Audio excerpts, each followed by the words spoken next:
People often say every picture tells a story, but what's not often told is what goes into writing that story or making that story.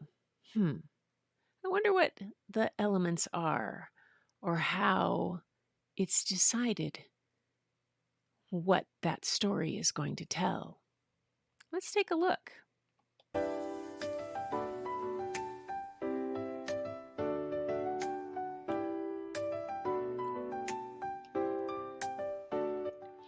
Hey, hi, it's Gretchen, and I have some ideas about storytelling and photos. Um, Little background for this, I am also a retired elementary school teacher and spent half my career as an elementary librarian, and I collect children's literature. So, storytelling is kind of my jam. It was my degree in college. And yeah, storytelling is something that I really embrace. But when it comes to photographs, for me,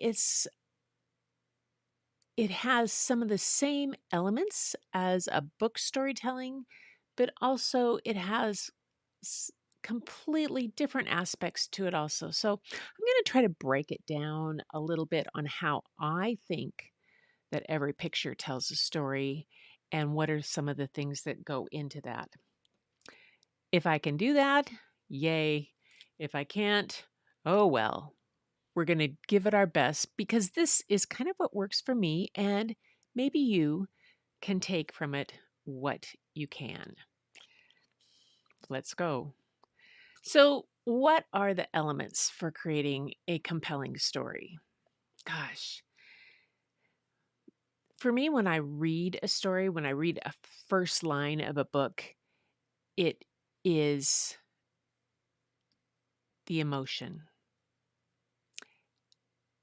And a photo is the same way. When I'm getting ready to create a story or choose where I'm going to take a photo or what it's going to be, the story has a big part of it. But the first part of that for me, element in that is the emotion. And it's that genuine expression or feeling or buzz you get. What does it do? So when you're thinking about creating a photo and this story, don't discount the emotion. Hang on to it. It's one of the most important elements. Another one is the composition.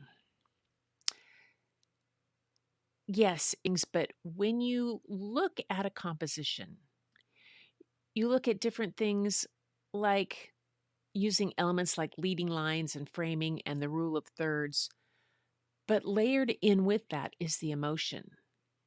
And what I mean, how emotion comes into the composition is that when you look at the photo, when you look at your setup, how does it feel?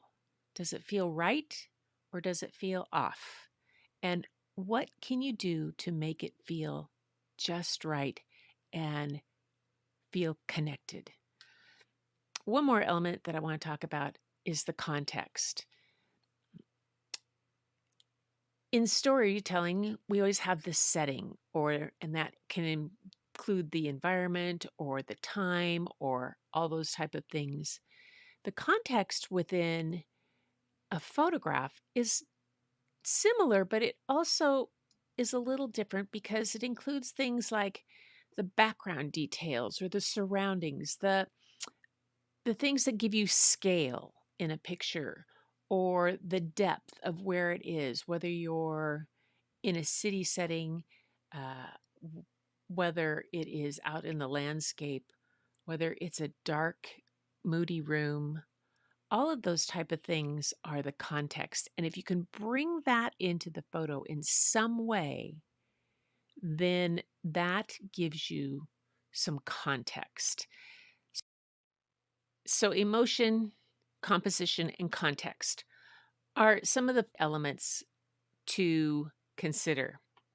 Now, that's not all of them. There's a lot more that goes into this.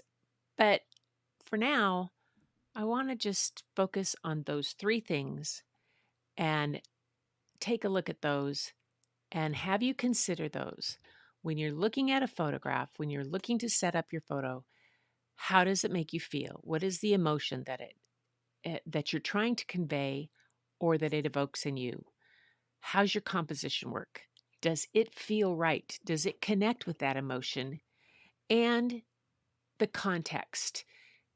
Is the viewer going to be able to understand the surrounding area that brought that story to you?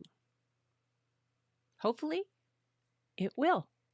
And if not, each one of those pieces can be altered and can be adjusted. And as we keep practicing our art of photography, yep, those are the things that will grow and we'll learn more about. Speaking of learning more about that, I'll be back for the next one of these with some more elements about storytelling. But for now, that's it. So, everybody, take care and keep looking for the beauty hidden in plain sight because it's all around you.